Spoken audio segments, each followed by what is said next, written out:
Buon pomeriggio, bentrovati e ben ritrovati al nostro appuntamento con gli approfondimenti post TG, come sempre lunedì dedicato allo sport, al calcio in particolare.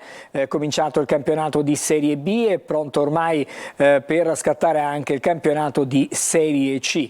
Ci occuperemo dunque di Catania, Palermo e Messina in questo nostro spazio di oggi. Per quanto riguarda il Catania, vado subito a collegarmi con Alessandro Vagliasini, che vedo già sul LED wall. Intanto buon pomeriggio Alessandro.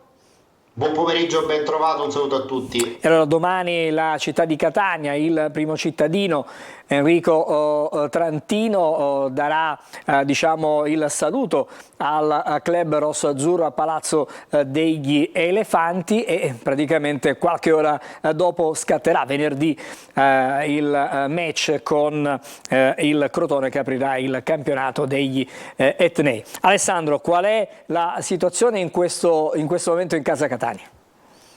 C'è grande attesa, grande concentrazione, è chiaro che l'idea è quella di iniziare subito con il piede pigiato sull'acceleratore, sfruttando l'entusiasmo trasmesso all'ambiente con questa ricca fase di sottoscrizione di abbonamenti. Già siamo praticamente a 12.000 e sono passati davvero pochi giorni all'inizio della prevendita.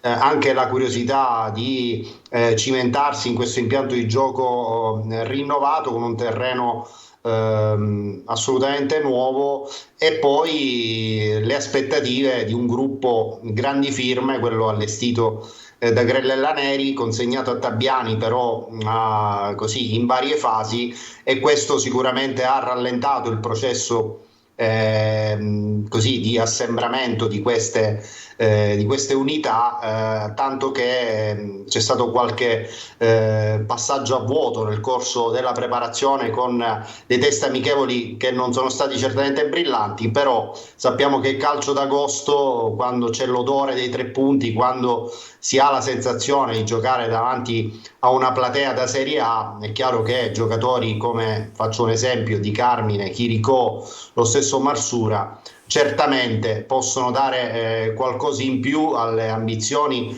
di un Catania che è stato costruito sicuramente per stare al vertice. Ci sono però squadre assolutamente attrezzate al pari del Catania, ne cito alcune, il Benevento e l'Avellino, certamente per investimenti o per dotazioni tecniche già frutto di operazioni di mercato degli anni scorsi, e lo stesso Crotone, anche se ovviamente non ha le stesse bocche di fuoco dell'anno scorso, ma rimane una compagine molto molto forte sull'11 di partenza, e quindi sarà subito un test molto indicativo sul appunto quello che è lo stato di avanzamento dei lavori avviati da Luca Tabbiani e dal suo staff tecnico per creare questa macchina da gol, che è un po' l'aspettativa, no? Che ci siamo prefissati da quando è stato assunto Tabbiani, da quando sono state completate le operazioni di mercato della dirigenza. Quindi dovremo subito capire di che pasta è fatto questo Catania, a che punto è in considerazione del valore dell'avversario, che è un valore assolutamente di rilievo nel panorama appunto del girone C. Possiamo anche dare uno sguardo, se sei d'accordo, Angelo, a quelli che sono stati gli esordi più recenti. Vediamo gli esordi e poi magari sentiamo le parole di Mazzotta proprio. E poi ovviamente ci tuffiamo anche su quella che può essere la probabile formazione, ma intanto andiamo sugli esordi in campionato più recenti del Catania. Potete vedere dal meno recente, che è quel 20 settembre 2015, primo campionato di Serie C dopo i treni del gol, la vittoria a Matera con il gol di Scarsella. Poi nel 2016 al Massimino, più o meno in questo periodo, Catania Juve Stabia 3-1, che rimane l'ultimo esordio con vittoria casalinga al Massimino del Catania, quindi sono trascorsi già 7 anni da quel 3-1. L'anno dopo, stagione Lucarelli, 1-1 in casa con il Fondi. Nel 2018, in netto ritardo per via della querel format Serie B, Fabricini, annessi e connessi, il Catania iniziò a giocare il 29 settembre, vincendo a rende per 2-1 nel finale col gol di Silvestri, Poi nel 2019 sotto la gestione Camplone il Pirotecnico 6-3 ad Avellino, l'anno dopo pareggio interno con la Paganese, poi nel 2021, primo anno Sigi, la sconfitta secca a Monopoli per 3-0 e infine abbiamo il dato della vittoria, quella della rinascita alla Serie D, Ragusa-Catania 0-2, mi correggo, il primo anno di Sigi risale ovviamente al 27 settembre 2020, Catania-Paganese 1-1 e stavo dicendo appunto in ordine cronologico, l'ultimo esordio del campionato, in campionato del Catania risale al 18 settembre scorso con la vittoria a Ragusa per 2-0 firmata da Lodi e Sarao, ma eravamo in Serie D. È un bilancio comunque, possiamo dire,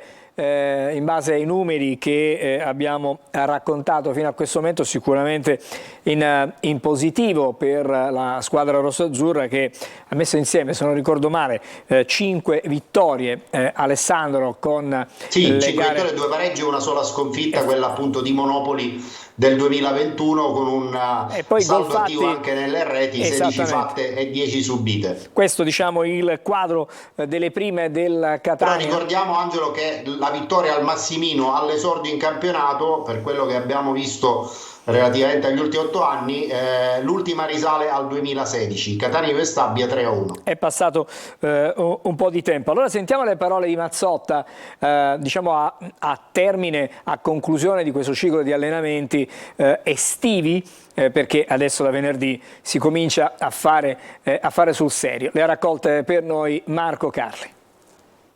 Siamo a un buon punto con il mister, stiamo capendo i giusti meccanismi e penso che arriveremo alla partita pronti per fare una grande partita contro un avversario tosto che viene da un fatto molto, molto bene, perché l'anno scorso hanno perso grazie al grandissimo campionato che ha fatto il Catanzaro. È una squadra che praticamente ha confermato gli stessi giocatori dell'anno prima, lo stesso allenatore, e sarà dura, però noi scenderemo in campo e daremo il nostro 100% per portare a casa i 3 punti.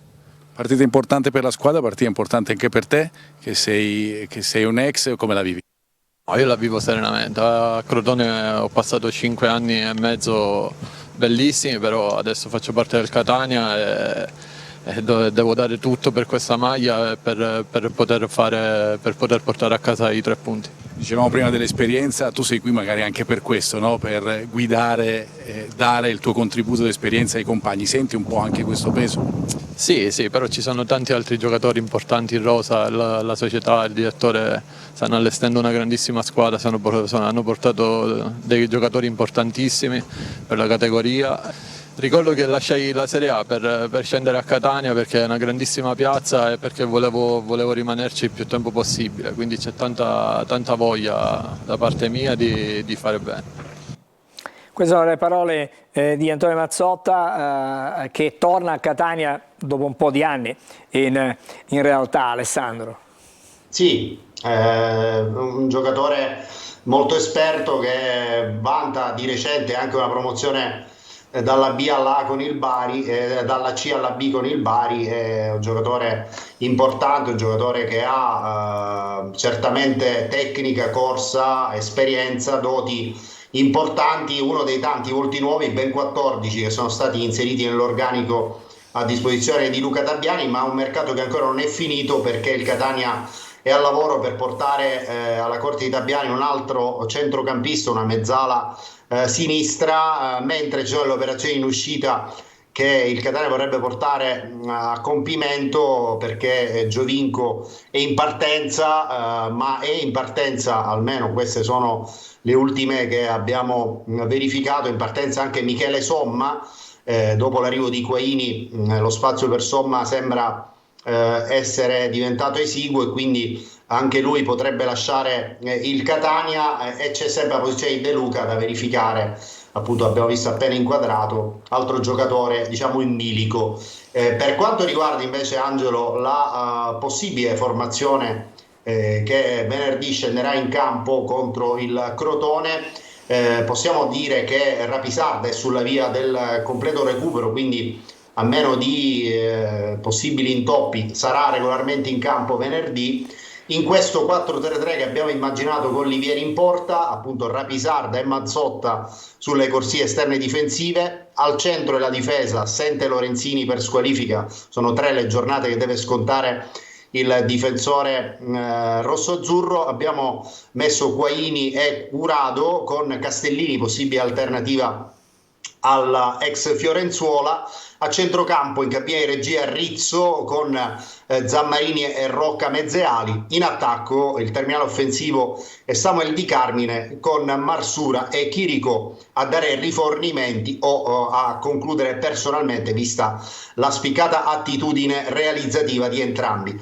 E questo dovrebbe essere l'11 di partenza per venerdì sera. Poi c'è ovviamente una panchina molto abbondante con tante alternative in attacco. Credo che il Catania non aveva a disposizione un reparto attacco così ricco e così qualitativamente abbondante di possibili opzioni da tanti anni. Non so se ne convieni, Angelo. Sì, ne convengo sicuramente. Stavo osservando quella che è l'11 che abbiamo ipotizzato ovviamente per la prima, per l'esordio. Diciamo che rispetto all'anno passato al momento resterebbero in campo solo 2 giocatori, che sono Rapisarda e Rizzo, mentre invece diciamo che per il resto è una squadra completamente nuova, tutta nuova. E va assolutamente sottolineato il fatto che bisogna avere un pizzico di pazienza, perché questa squadra di fatto ha un DNA che è completamente diverso rispetto a quello dell'anno passato.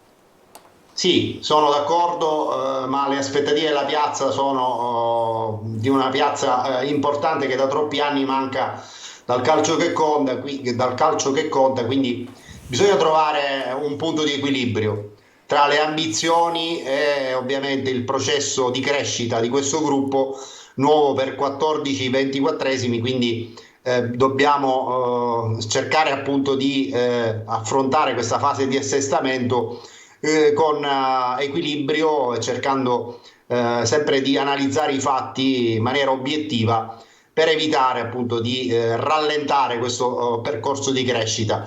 È un test per tutti, un test per l'ambiente, perché fare la Serie C per vincerla è una circostanza che insomma il Catania non affronta da diverse stagioni. L'ultima diciamo con queste caratteristiche dall'inizio della stagione era quella con la guida di Andrea Sottilli in panchina, quindi sono passati tanti anni, bisogna calarsi in questa mentalità, bisogna calarsi nelle prospettive di un campionato che sarà difficilissimo da giocare giornata dopo giornata e che potrebbe anche risolversi davvero negli ultimi minuti della 38esima della stagione regolare. Quindi partendo da questo presupposto, io credo che comunque il Catania abbia tutte le carte in regola per sedersi al tavolo delle pretendenti alla Serie B da qui fino alla fine della stagione.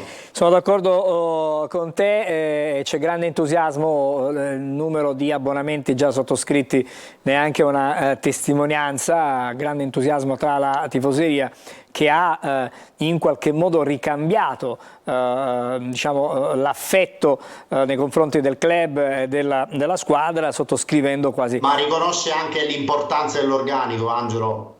Sicuramente quello che dici tu, ma Catania è una piazza che ha una competenza da un punto di vista calcistico superiore, nettamente superiore alla media, è una piazza che riconosce la qualità, l'importanza di un organico, è qualcosa di tangibile, quindi oltre l'amore che è incondizionato a prescindere dalla categoria, a prescindere dalle varie ed eventuali, è una piazza che ha riconosciuto la qualità di questa formazione e soprattutto la qualità dell'attacco, Angelo, che è qualcosa di veramente molto molto importante, inusuale, se mi passi l'espressione, negli ultimi 7-8 anni di calcio di Serie C che il Catania ha affrontato. Un reparto d'attacco così forte il Catania nell'ultimo ciclo di Serie C non lo ha mai avuto.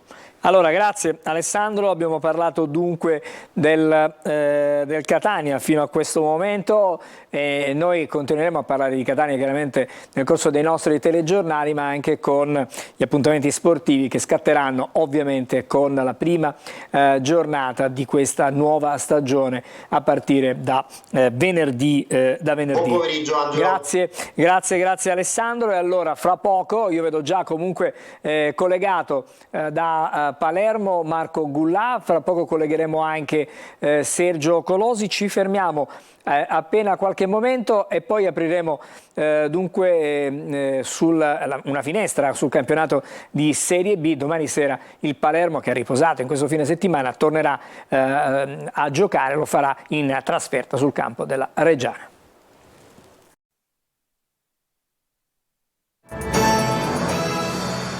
Eccoci, siamo di nuovo in studio. Allora, come anticipato, vedo Marco Gullà e do il buon pomeriggio anche a lui.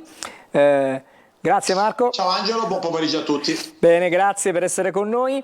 Un Palermo che torna in campo dopo un pareggio che ha lasciato tanto amaro in bocca, quella della partita d'esordio con il Bari, e stamattina in qualche modo in conferenza stampa Eugenio Corini è tornato su quella partita, ma non tanto e non solo sull'aspetto tattico, sui fatti tecnici, ma ha in qualche modo risposto alle critiche in maniera piuttosto pungente. Marco.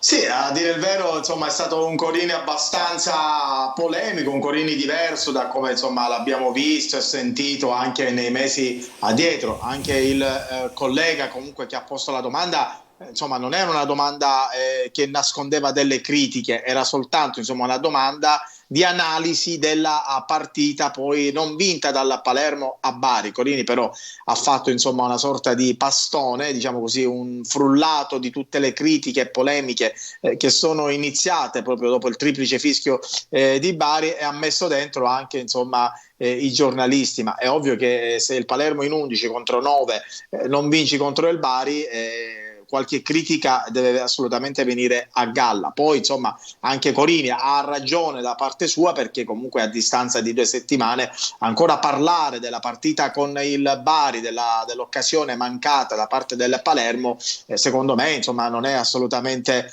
corretto. C'è una partita, la vigilia, la gara appunto di Reggio Emilia contro la Reggiana. Tra l'altro il Palermo, insomma, in questo momento ha affrontato 2 big, ha affrontato il Cagliari, una squadra di Serie A, e ha dominato in lungo e largo, poi purtroppo non per il Palermo, non riuscendo a qualificarsi per il secondo turno di Coppa Italia, e poi ha affrontato il Bari, che la Serie A l'ha persa all'ultimo minuto proprio con il Cagliari. Sì, in doppia superiorità, però attenzione, è sempre una squadra abbastanza importante il Bari, quindi guardare avanti, ha detto Corini, soprattutto godersi il percorso. Adesso magari lo ascolteremo. Allora, Angelo, sentiamo le sue parole, sentiamo Corini.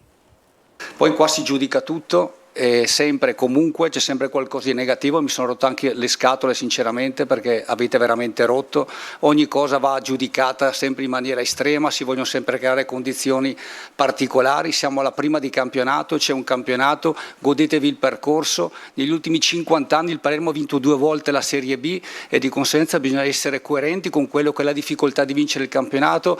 Prima del fallimento il Palermo aveva squadre importanti, e nonostante questo non è riuscito a vincere il campionato. Veniamo da un anno di D, di 2 di C. L'anno scorso il Palermo ha fatto il miglior campionato della neopromossa nella sua storia, da quando è stata promossa dalla C alla Serie B. Godetevi anche il percorso, date modo di lavorare, cercate di capire dove stiamo arrivando. Quest'anno c'è la volontà di lottare e ci rimetteremo tutta per lottare, ma non si può estremizzare sempre tutto. Poi si può giudicare una partita dal punto di vista tattico, a volte si gioca bene, a volte si gioca meno bene, e ci mancherebbe, ma qua veramente è incredibile. Cioè, io prendo una frase che spesso uso con i miei giocatori: ma tu aiuti o giudichi? Insomma, piuttosto, come dicevi tu, polemico Corini questa mattina, ma adesso c'è questa partita. Bisogna guardare un po' avanti, bisogna soprattutto trovare i 3 punti, Marco, perché chiaramente poi le squadre hanno bisogno della vittoria, i giocatori hanno bisogno della vittoria per trovare entusiasmo, per dare continuità al proprio gioco, al proprio campionato. Sì, Angelo, ma infatti io ritorno sul fatto che di prima, sul flash, insomma, prima di Corini, le critiche ci stanno, ma ci stanno nei 2 o 3 giorni successivi a Bari. Sono passate più di 10 giorni, se non 2 settimane credo, dalla partita con il Bari, e basta. Insomma, adesso bisogna proiettarsi alla prossima partita, ed è appunto quella di Reggio Emilia, una gara che tra l'altro vedrà intanto l'ultimo arrivato Henderson tra i convocati, arriva dall'Empoli, ha vinto 2 campionati con il Celtic, quindi un giocatore sicuramente di qualità a centrocampo e quantità, tra i convocati, ma non partirà titolare. Chi sarà titolare invece è Lund, il terzino sinistro preso dall'Aken danese, già ha fatto bene anche nell'amichevole vinta contro il Melita per il 5-1. Poi sarà lo stesso Palermo che ha pareggiato a Bari, quindi con il tridente formato da Di Mariano, Brunori e Insigne, Gomez e Stulaz doppio regista. Insomma, sicuramente si è perso un attimo il collegamento, mi sente? Sì, sicuramente sarà un Palermo per tanti aspetti molto simile a quello appunto che ha pareggiato con il Bari. Attenzione, andiamo anche, se mi permetti, un ultimissimo flash di mercato riguarda Di Francesco. Ci è arrivata proprio notizia da pochi minuti che il Palermo ha trovato anche l'accordo con il Lecce, nonché con il calciatore, e Di Francesco mercoledì sarà a Palermo per le visite mediche. Quindi il Palermo giocherà domani a Reggio Emilia e poi mercoledì abbraccerà un nuovo acquisto che sicuramente è un lusso per la categoria, e parlo di Federico Di Francesco. Accordo trovato, lo possiamo ritenere un giocatore del Palermo. Marco, ti chiedo di restare lì perché intanto vado a Messina da Sergio Colosi, poi con te proverò a fare delle considerazioni, chiaramente in tempi molto stretti, su quello che è stato il mercato del Palermo di questa sessione estiva. Un Palermo che in qualche modo si è esposto in maniera piuttosto chiara per quello che può essere l'obiettivo della stagione. Sergio, buon pomeriggio anche a te. Buon pomeriggio Angelo, buon pomeriggio a tutti. Adesso siamo a Messina, dove l'atmosfera diciamo non è felicissima, non è facile prepararsi ad una stagione complicata con una squadra che è ancora da completare. Dico bene, Sergio? O comunque avrebbe bisogno di rinforzi? Sì, non c'è dubbio che il Messina sia una formazione da completare. In cantiere ci sono alcune operazioni, per lo più sono anche definite. Bisognerà vedere poi quello che effettivamente sarà la forza comunque della squadra, che in attacco avrà le prestazioni di Vincenzo Plescia, ex attaccante dell'Avellino. Non è che abbia segnato molti gol questo calciatore, però è lui che verrà a rinforzare il reparto d'attacco del Messina. Andrà via il secondo portiere Daga, che comunque è un giovane, al suo posto arriverà Jacopo De Matteis, 36 presenze l'anno scorso nella formazione della primavera della Salernitana. Probabile il tesseramento di un altro giovane, il difensore Matteo Darini, mentre per quanto riguarda il terzino sinistro doveva essere Brogni, però si è infortunato con l'Atalanta Under 23, ancora non si sa quale sarà il suo futuro, per cui è una situazione un po' a divenire. Messina che ha tanti, forse troppi giovani, alcune certezze a centrocampo, qualcosa in difesa, poi in attacco punterà forte su Emmausso, su Ragusa, che è il capitano di questa squadra, e Plescia, che è in arrivo. Però certamente se si guardano gli organici delle squadre di Serie G, di Serie C, sembra un po' debole, e certamente dovrà competere nella seconda parte della classifica. Nella parte bassa dovrà prestare massima attenzione, ma del resto credo che l'obiettivo sia quello ancora una volta della salvezza. Sentiamo allora uno dei nuovi arrivati, Marco Zunno, un attaccante esterno d'attacco per il Messina. La lunga attesa è finita. Oggi abbiamo fatto l'ultimo test dell'amichevole. Ora sabato ci attende la prima di campionato. Io ho fatto sempre il girone A al nord, questa è la prima volta che gioco nel girone C. È un girone molto, molto difficile, però siamo carichi e motivati per la partita di sabato. Il mister per me esterno ha delle grandissime idee, dobbiamo ascoltarlo. I miei obiettivi è fare più partite possibili, aiutare la squadra, mettermi a disposizione del mister fare grandissime prove. Messina è una grandissima piazza e lo stadio è davvero molto, molto bello. È una grande fortuna per me, essendo giovane, avere grandissimi giocatori come Emmausso, Manetta, Fumagalli, perché ci possono essere da grande aiuto e possono stimolarci e darci tante idee.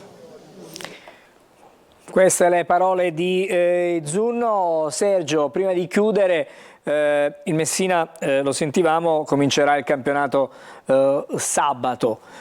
Chiaramente ipotizzare una formazione è un po' complicato, siamo appena all'inizio della settimana. Però da adesso ti posso dire quelli che saranno i calciatori assenti. Si gioca sabato sera alle 20:45 contro il Cerignola, che è una buona formazione di questo campionato. Squalificati Manetta e Franco per precedenti appunto sospensioni da parte del giudice sportivo relativamente all'anno scorso, come anche Ragusa, per cui 3 assenze pesanti in casa Messina. Si tratta di giocatori over, perché il Messina fa il minutaggio, per cui si fa questa distinzione tra over e under. Ultime 2 notizie: domani alle 20 la presentazione della squadra in Piazza del Popolo, una piazza centrale della città. Mercoledì alle 17:30 l'ultimo test, un amichevole con l'Ige Virtus, che parteciperà al prossimo campionato di Serie D.